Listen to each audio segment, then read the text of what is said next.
Dans une société instable, les privilégiés ont mauvaise conscience. Uniquement par le droit d'user et d'abuser. Les uns le cachent par un air de défi et disent aux foules « Il est tout à fait convenable que vous n'ayez pas de privilèges et que j'en ai. » Elle dit qu'on est un peu manipulé en fait. Les autres leur disent d'un air de bienveillance « Je réclame pour vous tous une part égale aux privilèges que je possède. » Touche à quelque chose d'impersonnel. La première attitude est odieuse. Fait partie du domaine du sacré.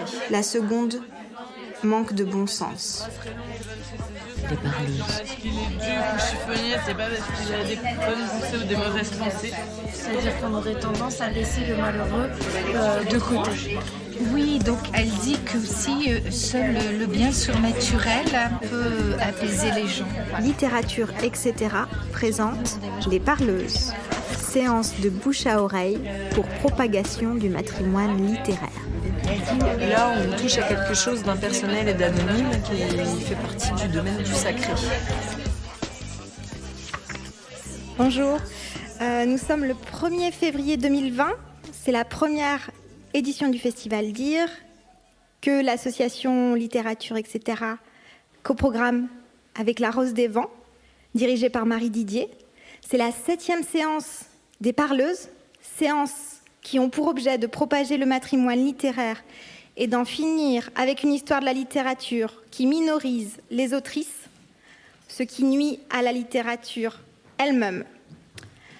Nous avons ce matin exploré l'œuvre de Simone Veil, avec un W, par le biais d'un atelier d'écriture mené par l'autrice Amandine Day, que nous retrouverons d'ailleurs demain à 16h pour la lecture musicale de son nouveau livre « À main nue », dans la bibliothèque, et un atelier de lecture par arpentage du texte « La personne et le sacré ».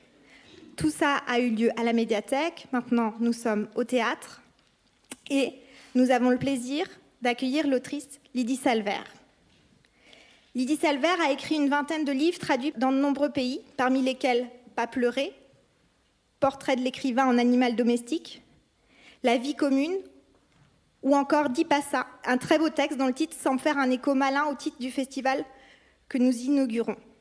Ou encore Cette femme, qui revient sur les vies de 7 autrices du matrimoine littéraire, parmi lesquelles Virginia Woolf ou encore Ingeborg Bachmann.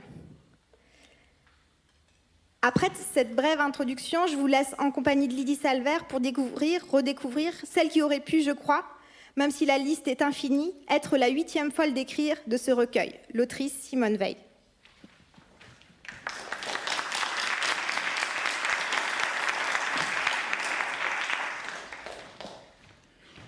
S'il est une écrivaine au monde, dont l'œuvre est inséparable de la vie, dont la pensée est inséparable de l'expérience, c'est Simone Veil.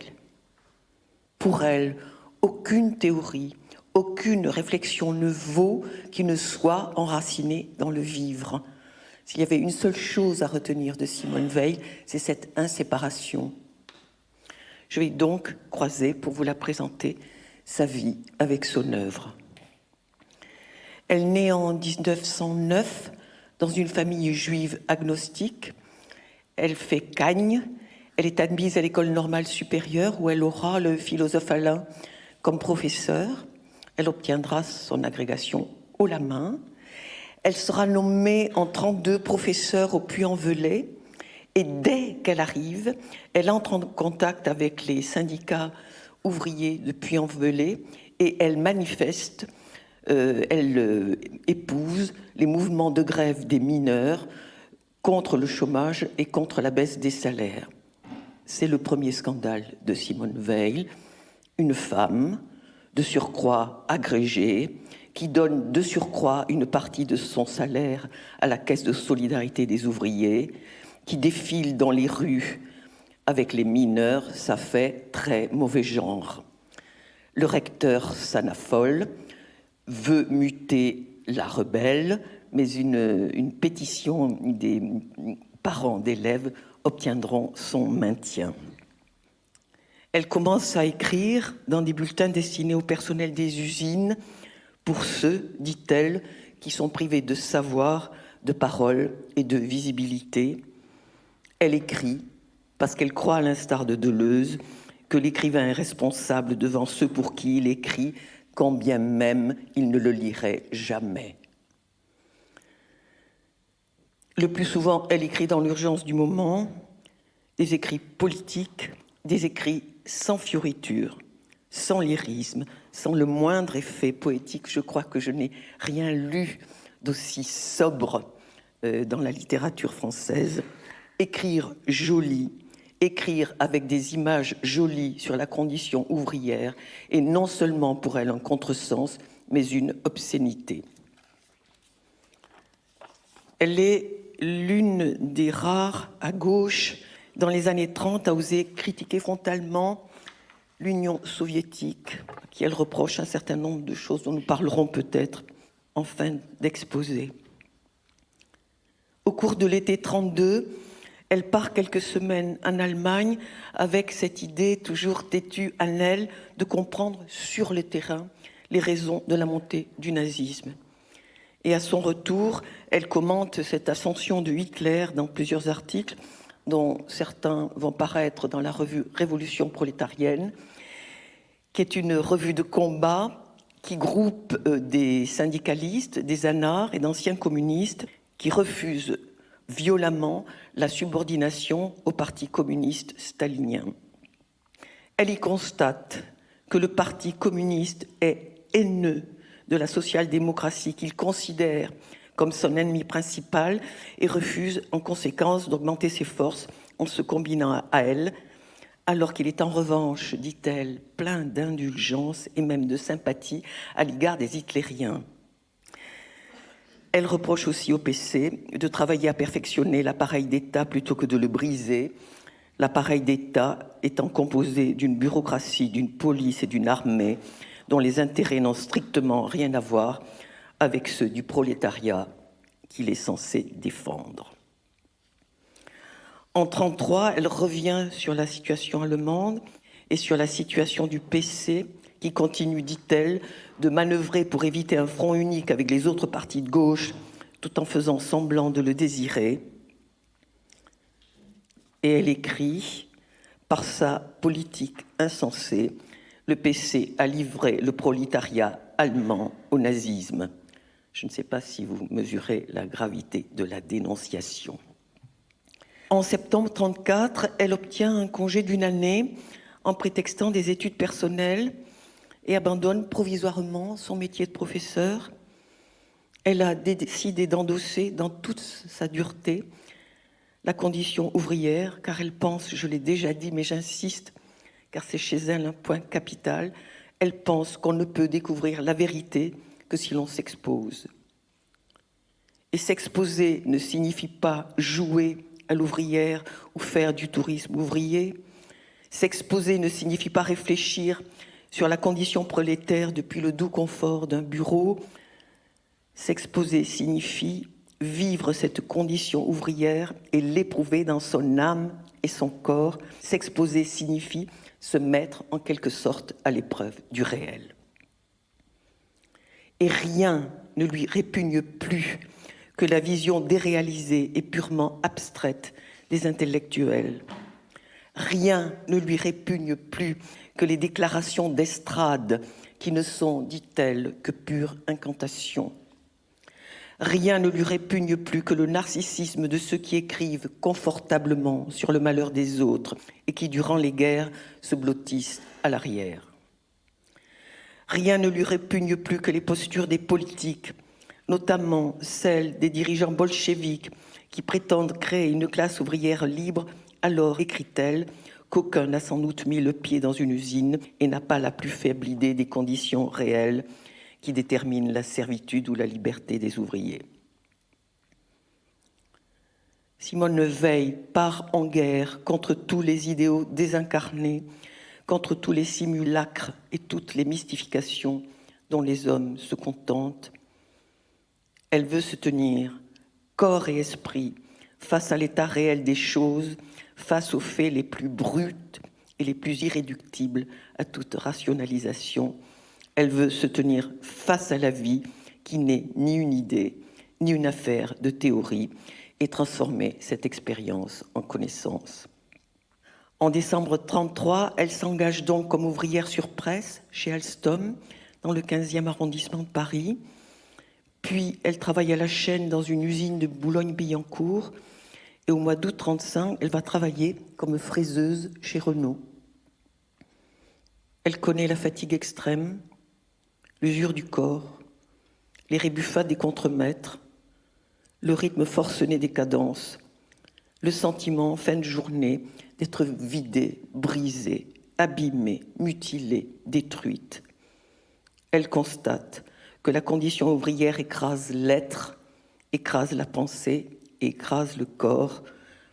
La souffrance est entrée dans ma chair, écrit-elle dans son journal d'usine.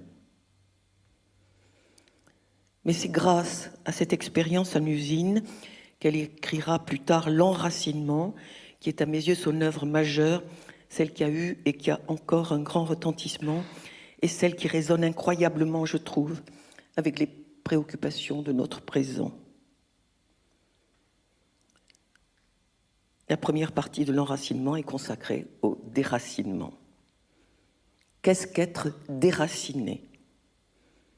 Être un déraciné, dit-elle, c'est être étranger à soi, c'est ne plus se rencontrer soi-même, c'est avoir le sentiment d'être à côté de soi, ou pire, de n'être rien.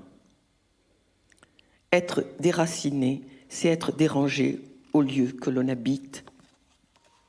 Être déraciné, c'est être étranger à l'usine où l'on travaille.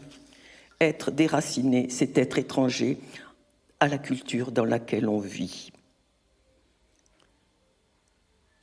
C'est ce que vivent, dit Simone Veil, les ouvriers français, qui sont, dit-elle, des immigrés dans leur propre pays.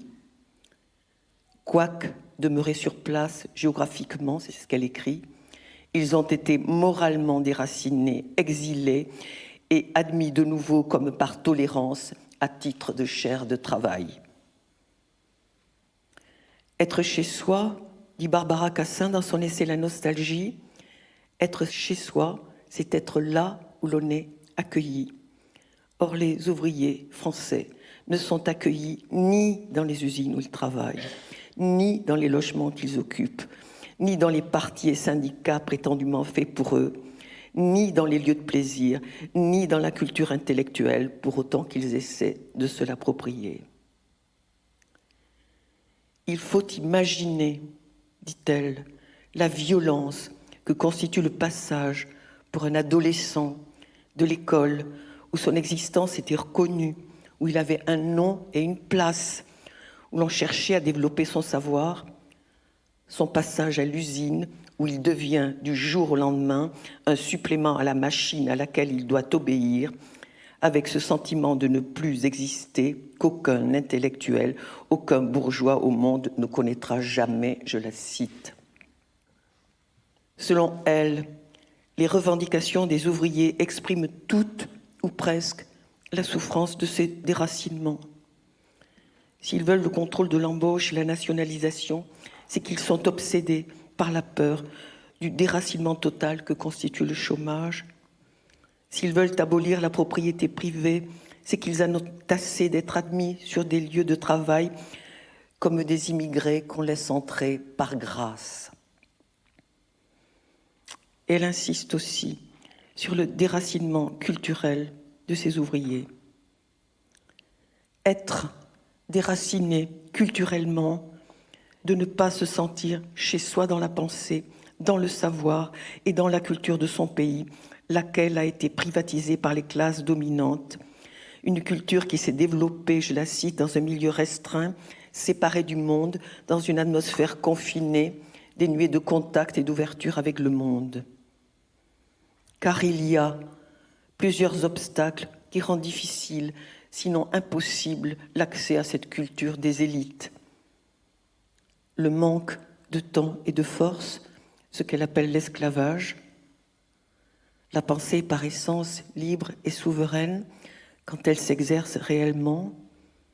Or, être libre et souverain en tant qu'être pensant pendant 1 heure et obéissant et soumis le reste du jour est une chose impossible à accomplir. L'autre obstacle, c'est qu'il y a une totale impossibilité à ressentir l'effet de ce qui a été élaboré par d'autres et pour d'autres. Le remède à cela serait d'en finir avec cette partition du travail manuel, travail intellectuel. Je la cite encore, « Le seul espoir réside dans ceux qui, dès à présent, ont réalisé à eux-mêmes autant qu'il est possible dans la société d'aujourd'hui cette union du travail manuel et du travail intellectuel qui définit la société que nous vous proposons. » L'autre solution serait de faire accéder le peuple aux œuvres de la culture. Or, ce qu'on appelle aujourd'hui instruire les masses, ce n'est rien d'autre, dit-elle, que prendre cette culture élaborée dans un milieu totalement fermé et totalement indifférent à la vérité, en ôter tout ce qu'elle peut contenir d'air pur, opération appelée vulgarisation, et en enfourner ce résidu dans la tête des malheureux qui désirent apprendre. Et cette vulgarisation, cette dégradation de la culture dominante est aussi nocive, dit-elle, que son absence. Tout ce qui dégrade la culture raccourcit les chemins qui mènent à la servitude, écrivait Camus. Et ce ne sont pas les intellectuels marxistes qui pourront faire évoluer favorablement cette situation, elle s'acharne un peu sur eux.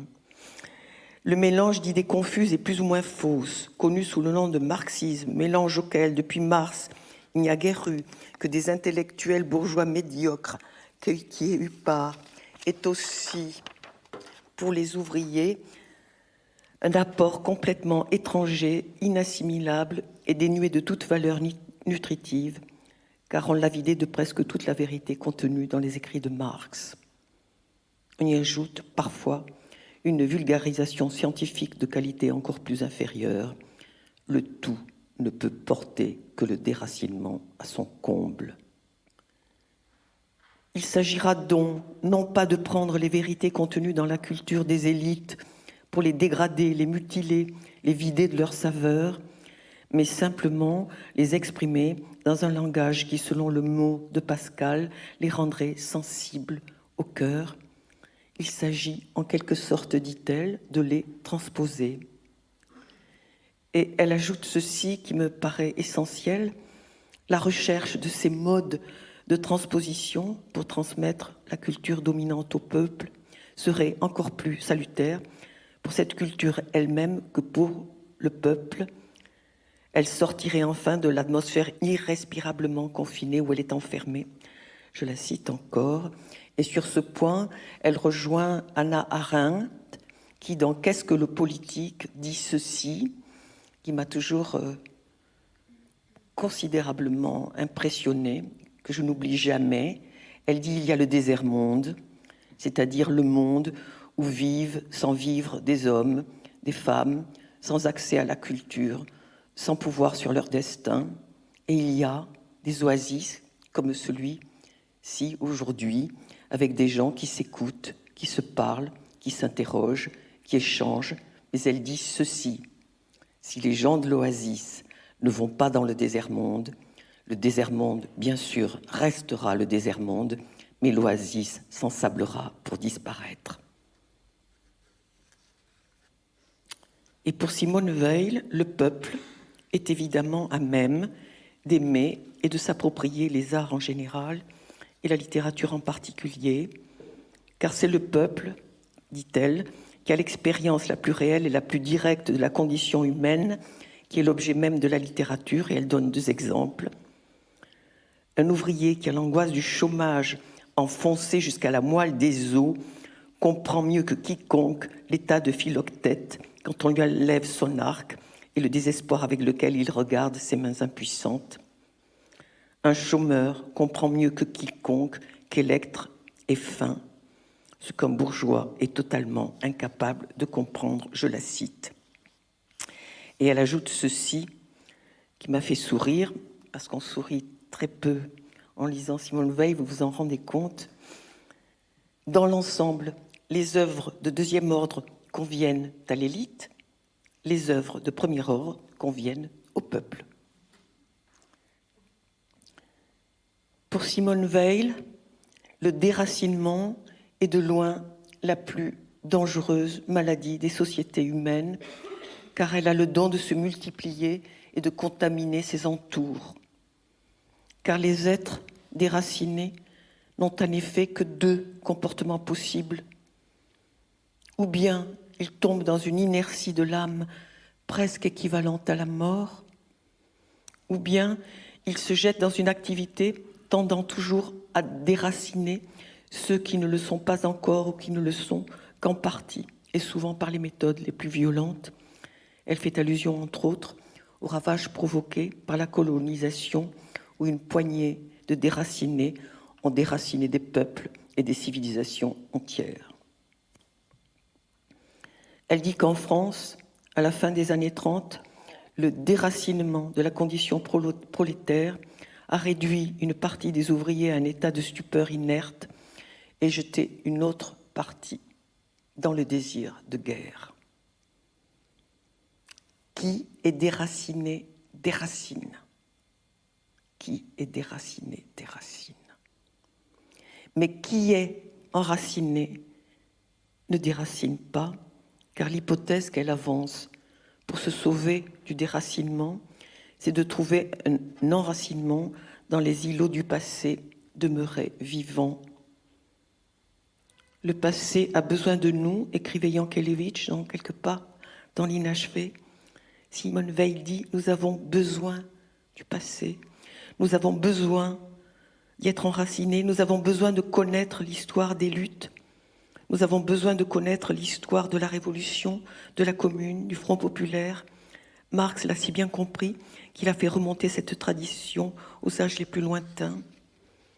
Les faibles restes de la tradition syndicale sont au nombre des étincelles sur lesquelles il est urgent de souffler, si l'on veut mener à bien les combats contre la domination, je la cite. Et ceci résonne, me semble-t-il, incroyablement avec notre actualité. Cet intérêt pour le passé, pour l'enracinement dans le passé, n'a évidemment rien à voir avec une quelconque nostalgie réactionnaire, encore moins avec l'enracinement dans un quelconque nationalisme, lequel, dit-elle, ne fait qu'aggraver les dangers du fascisme. Et elle insiste sur le fait que l'enracinement dans le passé, dans une histoire et dans une tradition ne signifie jamais s'y confiner et s'y enfermer frileusement, tout au contraire, jamais l'aération, jamais l'ouverture, jamais la confrontation à l'autre n'ont été aussi indispensables, écrit-elle.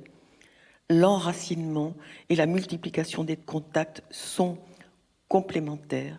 Il faut être enraciné et en même temps multiplier les mondes, ouvrir les mondes et leurs possibles. Alors je reviens à sa biographie. J'en étais restée à l'expérience qu'elle faisait du travail en usine, mais à la longue, l'épreuve surpasse ses forces et sa mauvaise santé l'empêche de poursuivre le travail. Elle reprend donc son métier de professeur de philosophie au lycée de Bourges à l'automne 1935, où elle donne une grande partie de ses revenus à des personnes dans le besoin. Elle prend part aux grèves de 1936 qui vont mener au Front populaire et milite avec passion pour un pacifisme intransigeant, mais en août 1936, et malgré son pacifisme, elle décide de prendre part à la guerre d'Espagne. J'avais un peu voyagé en Espagne avant la guerre, mais assez pour ressentir l'amour qu'il est difficile de ne pas éprouver envers ce peuple. J'avais vu dans le mouvement anarchiste l'expression naturelle de ses grandeurs et de ses tares, de ses aspirations les plus et les moins légitimes. La CNT, la faille, était un mélange étonnant où on admettait n'importe qui et où se coudoyaient l'immoralité, le cynisme, le fanatisme, la cruauté, mais aussi l'amour, l'esprit de fraternité et surtout la revendication de l'honneur si belle chez les hommes humiliés. Quand j'ai compris que malgré tous mes efforts, je ne pouvais m'empêcher de participer moralement à cette guerre, c'est-à-dire de souhaiter tous les jours et à toutes les heures la victoire des uns et la défaite des autres, j'ai pris le train pour Barcelone dans l'intention de m'engager. Et elle s'engage dans la colonne d'Urruti, en août 1936. aux côtés d'anarchistes, de communistes, de révolutionnaires venus de tout pays. Mais, très vite, elle est bouleversée par les exécutions arbitraires perpétrées par ses camarades miliciens, perpétrées notamment contre les prêtres et les religieuses. Et elle va écrire à ce sujet une lettre magnifique à Georges Bernanos, qui la gardera dans sa poche jusqu'à sa mort. Et c'est grâce à cette lettre que j'ai découvert Simone Weil, par cette lettre. Ce qui m'a donné envie plus tard de proposer à Aurélie un travail sur son œuvre et sa vie. À Bernanos, donc, qui, vous le savez sans doute, est en Espagne en 1936, il a été catholique, il est catholique, il a été militant de l'Action française, il est monarchiste, et devant la terreur qu'il voit exercée par les franquistes auprès des républicains espagnols, il va dire son dégoût, son indignation, son écœurement, comme aucun écrivain, je crois, ne l'a fait. Et elle lui écrit cette lettre que je vous invite à lire en entier. Elle est sur Internet, elle est vraiment magnifique. Ce serait trop long de vous la lire de bout en bout, mais je vous en lis quelques extraits. Monsieur, quelque ridicule qu'il y ait à écrire à un écrivain qui est toujours, par la nature de son métier, inondé de lettres, je ne puis m'empêcher de le faire après avoir lu Les grands cimetières sous la lune. Non que ce soit la première fois qu'un livre de vous me touche. Le journal d'un curé de campagne est à mes yeux le plus beau, du moins de ceux que j'ai lus, et véritablement un grand livre. Mais si j'ai pu aimer d'autres de vos livres, je n'avais aucune raison de vous importuner en vous l'écrivant. Pour le dernier, c'est autre chose. J'ai eu une expérience qui répond à la vôtre, quoique bien plus brève, moins profonde, située ailleurs et éprouvée en apparence, dans un tout autre esprit. Cette expérience, donc, est celle pour elle d'avoir été le témoin de meurtres inutiles et considérés comme ordinaires. Et elle lui écrit « Je n'ai jamais vu, ni parmi les Espagnols, ni même parmi les Français venus, soit pour se battre, soit pour se promener, ces derniers, le plus souvent des intellectuels ternes et inoffensifs. » Elle a une dent contre ce qu'on appellerait aujourd'hui les bobos, vous en êtes aperçus. Je n'ai jamais vu personne exprimer, même dans l'intimité, de la répulsion, du dégoût, ou seulement de la désapprobation à l'égard du sang inutilement versé. Vous parlez de la peur. Oui, la peur a une part dans ces tueries, mais là où j'étais, je ne lui ai pas vu la part que vous lui attribuez. Des hommes, apparemment courageux, au milieu d'un repas plein de camaraderie, racontaient avec un bon sourire fraternel combien ils avaient tué de prêtres ou de fascistes. J'ai eu le sentiment, pour moi, que lorsque les autorités temporelles et spirituelles ont mis une catégorie d'êtres humains en dehors de ceux dont la vie a un prix, il n'est rien de plus naturel à l'homme que de tuer. Quand on sait qu'il est impossible de tuer sans risquer ni châtiment ni blâme, on tue, ou du moins on entoure de sourires encourageants ceux qui tuent. Et si par hasard on éprouve d'abord un peu de dégoût, on le tait et bientôt on l'étouffe de peur de manquer de virilité, il y a là un entraînement, une ivresse à laquelle il est impossible de résister sans une force d'âme qu'il me faut bien croire exceptionnelle, puisque je ne l'ai rencontrée nulle part. J'ai rencontré des Français paisibles que jusque-là je ne méprisais pas, qui n'auraient pas eu l'idée d'aller eux-mêmes tuer, mais qui baignaient dans cette atmosphère imprégnée de sang avec un véritable plaisir. Ils s'habituaient au meurtre. Peggy disait, il y a pire que les âmes perverses, il y a les âmes habituées. Une telle atmosphère, une telle habitude efface aussitôt le but même de la lutte. Elle lui dit pour finir, Vous êtes royaliste, disciple de Drummond, que m'importe, vous m'être plus proche que mes camarades des milices d'Aragon, ces camarades que pourtant j'aimais. Et ces camarades, elle va les quitter en septembre 1937 pour revenir en France. Après l'expérience de la condition ouvrière, après l'expérience de la guerre civile, Simone Veil écrit « Le malheur des autres est entré dans ma chair et mon âme, et ce malheur l'amène à rompre avec le rationalisme d'Alain et sa philosophie centrée sur l'homme. Sa pensée va franchir un seuil par la révélation que seul l'amour du Christ est capable de répondre à ce malheur des hommes. » C'est la part de Simone Veil qui me reste la plus étrangère, mais dont je me dois vous dire quelques mots.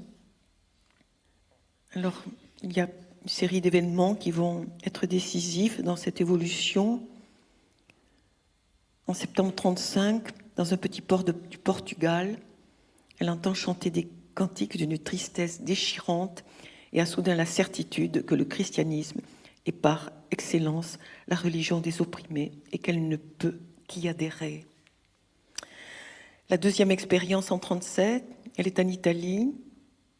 Là, étant seule dans la petite chapelle romane de Sainte-Marie des Anges, incomparable merveille de pureté où saint François a prié bien souvent, quelque chose de plus fort que moi m'a obligée pour la première fois de ma vie à me mettre à genoux. En 1938, elle assiste à la Semaine Sainte à Solesmes. Elle éprouve alors une joie pure et parfaite dans la beauté inouïe des chants et des paroles et découvre la possibilité d'aimer l'amour divin. Quelques mois plus tard, elle connaît une expérience mystique qui va, dit-elle, définitivement changer sa vie. À la lecture du poème « Amour » de Georges Herbert, elle éprouve en elle la présence du Christ. Le Christ lui-même est descendu et m'a prise. C'est, disait-on avec Aurélie, la seule expérience sexuelle qu'elle ait eue. C'est de cette expérience qu'elle rendra compte dans son livre « La pesanteur et la grâce ». En septembre 1939, la France entre en guerre. Au printemps 1940, Simone Veil propose aux autorités militaires la formation d'un corps d'infirmières de première ligne destiné à soigner des soldats. Et son projet fait l'objet d'un rapport favorable du ministère de la Guerre, mais la rapidité de l'avance allemande lui empêche de réaliser ce projet. Lorsque Paris est déclarée ville ouverte le 13 juin 1940, elle se réfugie avec sa famille à Marseille. C'est à cette époque qu'elle commence la rédaction de ses cahiers et qu'elle se lie avec le père Perrin. En juin 1941, le père Perrin écrit à Gustave Thibon pour lui demander d'accueillir Simone Veil dans sa ferme en Ardèche, car elle a été exclue de l'enseignement par les nouvelles lois raciales et désire travailler quelque temps à la campagne comme fille de ferme. Elle est donc embauchée comme ouvrière agricole et va mener une vie volontairement privée de tout confort durant plusieurs semaines, jeûnant et renonçant à la moitié de ses tickets d'alimentation pour filles des résistants. En 1941, le 18 octobre, elle écrit une lettre très courageuse à Xavier Vallat, où elle dénonce le statut injuste et absurde récemment imposé aux Juifs par le régime de Vichy. Elle participe à un réseau de résistance organisé par les jésuites de Lyon, ce qui lui vaut d'être interrogée plusieurs fois par la police. Et lorsqu'elle réalise que vivre en France en tant que juive est devenu extrêmement dangereux, elle s'embarque avec ses parents pour New York en 1942 et se rend en Grande-Bretagne fin novembre 1942. Cette expérience de la guerre va l'amener à écrire l'un de ses livres aussi important que l'enracinement, c'est l'Iliade ou le poème de la force, qui existe en version poche. Elle y dit qu'il est urgent dans un monde qui voit monter inexorablement la puissance nazie et la puissance fasciste, il est urgent de penser le primat de la force. Elle fait le constat que toutes les révoltes spontanées, et notamment la Commune de Paris, n'ont jamais réussi à vaincre contre les forces organisées de la répression. À l'inverse, c'est le rapport des forces qui a permis les conquêtes de 1936 et non les belles théories de la justice. Cela ne veut pas dire que la pensée et le jugement n'ont aucun rôle, dit-elle, mais qu'ils ne peuvent en avoir qu'à la condition de se combiner avec des rapports de force, se constituer même comme vecteur de force. C'est la question des Gilets jaunes, il me semble. Il faut absolument, écrit-elle, reconnaître la souveraineté de la force et refuser de croire qu'une guerre menée au nom du bien, au nom de principes justes, puisse un jour gagner. Reconnaître donc la souveraineté de la force, c'est admettre que les principes et les justifications ne suffisent pas en matière d'action politique et qu'il est anti-politique de prôner des principes d'action sans s'occuper du moyen de les incarner. Mais le combat n'est pas juste si les moyens de ce combat produisent un appareil oppressif ou des rapports de domination contraires à la liberté, égalité, etc. Je me rends compte que j'ai écrit un truc d'une rudesse et pas sexy du tout. Hein. J'en ai conscience au fur et à mesure que je vous parle. Simone Veil a fait l'expérience de cette contradiction entre la fin et les moyens durant la guerre civile d'Espagne. Elle dit que le rapport à la politique voue tout homme qui se bat à ce déchirement cruel et sans remède. Et tous les héros de l'Iliade sur lesquels Simone Veil se penche dans son livre sont tous confrontés à cette contradiction que Pascal avait formulée ainsi. La justice sans la force est impuissante, mais la force sans la justice est tyrannique. Participer au jeu des forces qui meublent l'histoire n'est pas possible sans se salir. Ceux qui, comme Laurence d'Arabie ou Machiavel, se soucient du politique, sont contraints de prendre en compte le jeu des forces et doivent soutenir avec courage cette contradiction. Mais qu'est-ce que la force ? S'interroge-t-elle. La force, dit-elle, c'est ce qui fait de quiconque lui est soumis une chose. L'Iliade ne cesse de le redire.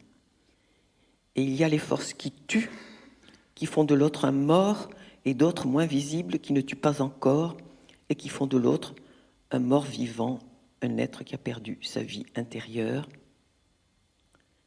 Mais il est un point essentiel de son livre, me semble-t-il, c'est que, dit-elle, si la force est dangereuse et même mortelle pour celui qui y est soumis, elle est tout aussi dangereuse pour celui qui la possède et qui l'applique. Ça me paraît extrêmement, extrêmement important.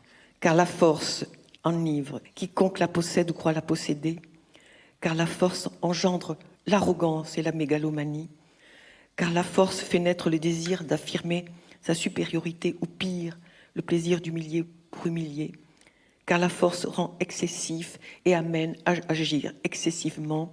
C'est ce que les Grecs appelaient l'hubris.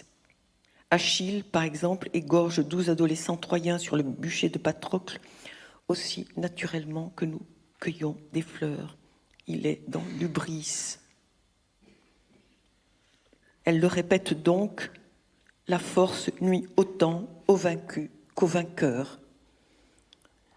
C'est déjà ce qu'avait écrit Nietzsche. Celui qui doit combattre les monstres doit prendre en garde de ne pas devenir un monstre lui-même.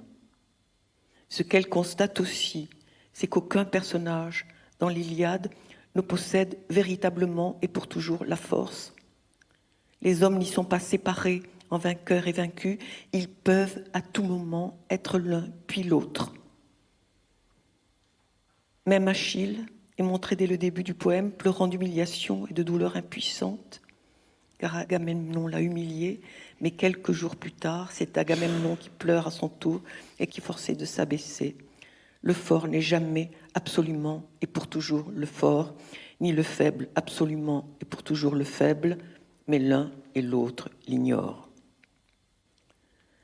Cet abus de la force par celui qui se croit fort reste l'objet premier de la méditation chez les Grecs, remarque Simone Veil. Contre cet abus, contre cette démesure, contre ce que les Grecs appellent l'hubris, cette ivresse liée au pouvoir qui a amené Carlos Ghosn à perdre toute limite, ces mêmes Grecs proposent la némésis. Tout l'hellénisme est pénétré de cette notion de némésis, difficile à traduire. En tout cas, la némésis atténue et sanctionne l'excès et la démesure. Or, dit-elle, l'Occident a perdu cette notion et n'a même plus de mots pour l'exprimer. Les idées de limite, de mesure, de tempérance, de modération, d'équilibre qui devraient déterminer la conduite de la vie n'ont plus qu'un emploi servile dans la technique, dit-elle. Et ce qui me fait sourire, c'est que Simone Weil fait un éloge de la némésis, de la mesure, alors qu'elle est elle-même un être d'excès, excessif, son ascétisme et sa rigueur, excessif sa frugalité, excessive sa vie spirituelle surabondante, excessif son militantisme qui lui vaut le surnom de Vierge rouge, excessif son amour inconditionnel du peuple, des opprimés, des pauvres, des ouvriers, des déshérités, à qui elle donne tout ce qu'elle peut donner, excessif sa sincérité, son refus de toute concession aux convenances de la vie sociale et sa volonté de dire toute sa pensée à tout le monde et en toutes circonstances, ce qui lui vaudra un bon nombre d'ennemis. Excessive sa foi chrétienne, qui la tend toute vers un bien absolu. Excessive enfin sa générosité, qui l'amène à distribuer une partie de ses tickets d'alimentation au détriment de sa propre santé. C'est sans doute ce qui va contribuer à son affaiblissement physique durant l'année 43. Le 15 avril, elle est admise dans un hôpital de Londres, déclarée tuberculeuse. Elle est transférée le 17 août dans un sanatorium d'Ashford dans le Kent. C'est là qu'elle meurt, le 24 août 1943, à l'âge de 34 ans. Elle est enterrée au cimetière catholique d'Ashford. Bien qu'elle ait écrit sans discontinuer tout au long de sa courte vie, un seul de ses écrits a été publié de son vivant, Réflexions sur les causes de la liberté et de l'oppression sociale, sorti en 1934. Tous les autres seront publiés après sa mort, grâce notamment à Camus, très impressionné par son essai sur l'enracinement, et qui dira d'elle qu'elle fut l'un des plus grands esprits du siècle. Méconnue de son vivant, elle aura vécu dans une immense solitude, parce qu'inclassable, vous l'avez vu, parce que n'entrant dans aucune catégorie, un peu d'ailleurs comme Bernanos, dont elle était si proche. Avant sa mort, elle écrira à sa mère « J'ai la certitude intérieure croissante qu'il se trouve en moi un dépôt d'or qui est à transmettre. Seulement, l'expérience et l'observation de mes contemporains me persuadent de plus en plus qu'il n'y a personne pour le recevoir. J'espère que vous l'aurez reçu ce matin. »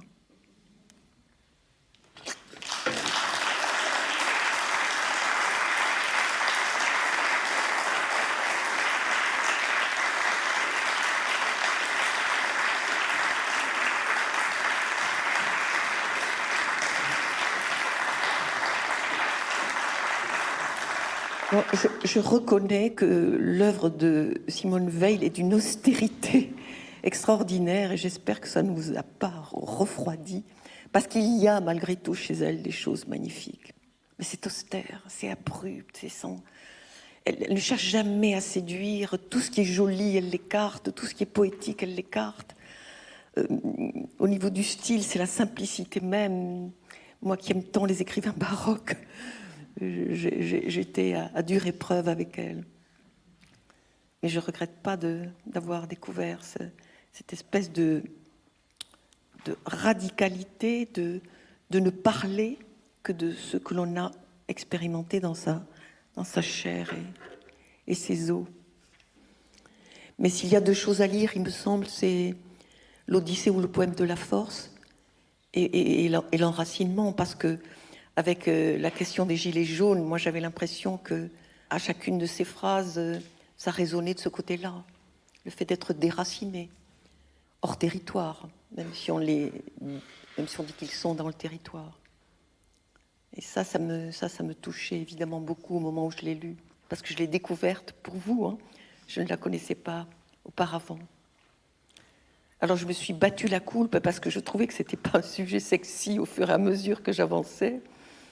Et il n'y a rien de séduisant au sens où on l'entend, de délicieux, de joueur, même d'ironie. Hein, c'est très rare. Mais en même temps, il y a des choses très, politiquement en tout cas, très, très intéressantes. Vous avez cité Hannah Arendt. Oui. C'était à l'occasion du Désert-Monde et de cette idée-là, je crois. Est-ce que Simone Weil a eu, était en relation avec des écrivains étrangers, allemands ou espagnols, puisqu'elle est allée en Espagne? Est-ce qu'elle a trouvé, des échos de son vivant à sa pensée? Franchement, je ne crois pas. Je crois qu'elle a vécu dans une solitude extraordinaire. Elle a eu des liens avec Souvarine, Lanard, et avec les gens de la revue La Révolution prolétarienne, qui étaient en majorité des anards, mais dans lesquels ont écrit, je crois, Camus à un moment. Mais c'était, comme on le disait avec Aurélie, ça n'était que des rapports de correspondance. Hein. C'était pas un carnet. Elle qui dit qu'il faut tellement s'incarner pour parler des choses. Je ne pense pas qu'elle ait eu de liens proches. Mais avec Hannah Arendt, la question qu'Hannah Arendt soulève dans Qu'est-ce que la politique sur l'oasis, hein, c'est-à-dire le lieu de la culture, ici ou ailleurs, et le désert-monde, et le fait que si l'oasis ne se déplace pas dans le désert-monde le restera, mais l'oasis s'ensablera pour disparaître. Moi, quand j'ai lu ça il y a quelques années, je me suis dit, il ne faut jamais, jamais l'oublier. Et Simone Weil le rappelle, en quelque sorte. Alors, c'est drôle, le nombre de piques qu'elle a à l'égard de ceux qu'on appellerait aujourd'hui les bobos.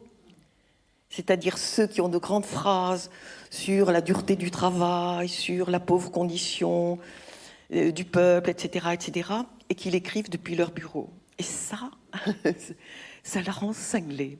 Et je crois que moi aussi un petit peu. C'était Les Parleuses, un podcast itinérant imaginé par Littérature, etc.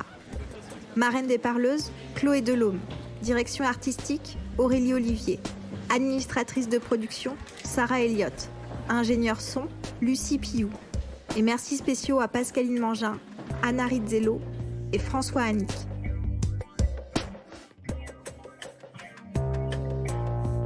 Les Parleuses, un projet soutenu par la SOFIA, la DRAC Île-de-France, la région Île-de-France, la région Hauts-de-France, la métropole européenne de Lille, la ville de Lille et les 104 contributoristes de notre financement participatif.